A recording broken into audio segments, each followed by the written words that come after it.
Hi everybody, Dr. Justin Feldman here, Feldman Physical Therapy and Performance. And this week, our weekly video, we're going to talk about using a wearable device to improve your health.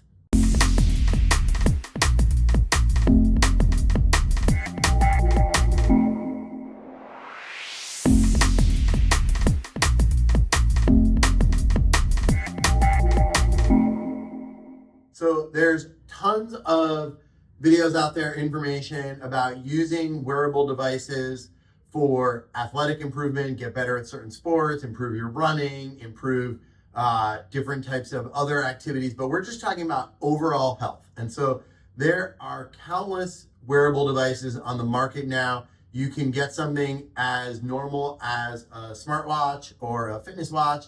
There are rings like this Aura ring available. And there's even bands like the Whoop band and other sorts of bands that don't even have a screen or, sort of blend in a little bit more.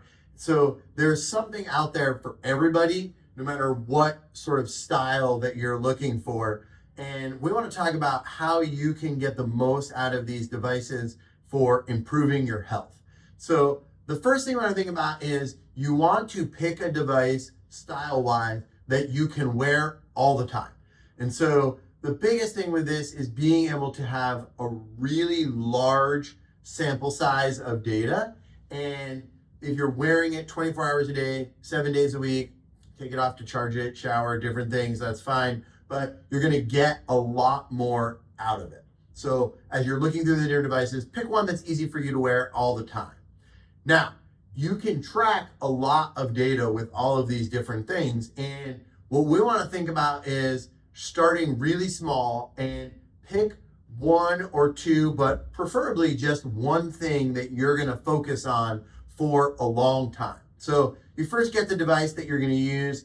Think about wearing it all the time for about 3 to 4 weeks and don't do anything. You're just collecting a bunch of data so that the ecosystem that you're using can learn about you, your behaviors, and then take all of that information and see if you can figure out where the low-hanging fruit for you lies. So if it seems like you're not getting enough sleep, start by focusing on sleep. If it seems like your activity level is low, start by focusing on your activity level. If it seems like the device is showing that your stress level is high, maybe think about first starting with activities that you can use to try and decrease your stress level.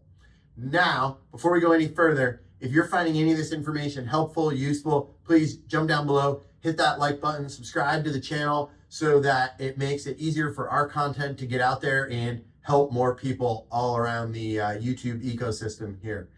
Now, we talk about these different things you can track. Let's pay attention a little bit to each one individually. So if we look at the first one being sleep, right? You're tracking your sleep, then we're looking at a couple different things. We're looking at total amount of sleep and looking at different patterns. And so you might notice that, hey, if I go to bed at a certain time or I do certain things before bed, I will fall asleep faster. I will maybe get better quality or deep sleep or just sleep better throughout the night. And one of the things when you're measuring sleep is that a lot of times people either think they definitely get enough sleep and then realize they don't, or they think that they're getting not nearly enough sleep, and it turns out they're not as bad as they thought they were. So pay attention as you track your sleep to how other things affect how much sleep you're getting. We look at physical activity. These things are great at being able to measure physical activity in multiple different ways. It can look at sort of active calories burned. It can look at how many steps you're taking. Can sometimes import data from different exercise things that you're doing to track that. So you're looking to just slowly increase your physical activity over time. We're not looking for you to go out, get one of these things, and then just all of a sudden start running marathons if that's not something you've ever done before. We're looking for slow changes over time. Now, next thing we look at is this sort of stress thing. And a lot of these new ones, they're going to use your heart rate variability as a way of figuring out how much stress your body's under.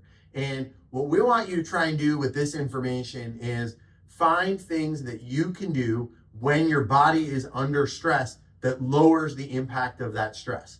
And by going back after the fact to look at the data collected from these devices, you can see what strategies are most effective for you.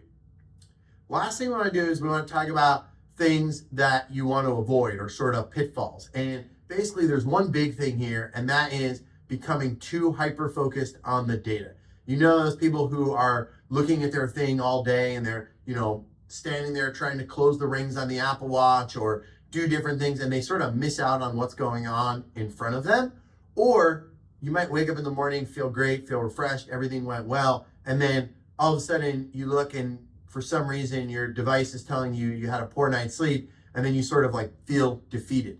Don't discount how you're feeling and what your body is sort of telling you and override it with the information from this. We want to sort of combine the two and go together. And we want to watch out for that idea of becoming overly hyper-focused on this stuff. It's something that's going to help you improve these different things, but we don't want it to be an added stressor in your life. That's what we got right here. I want to know how you're using your health tracker fitness device down below, what sort of changes you might have made. So throw some stuff down in the comments, and we'll see you right back here next week with a new video.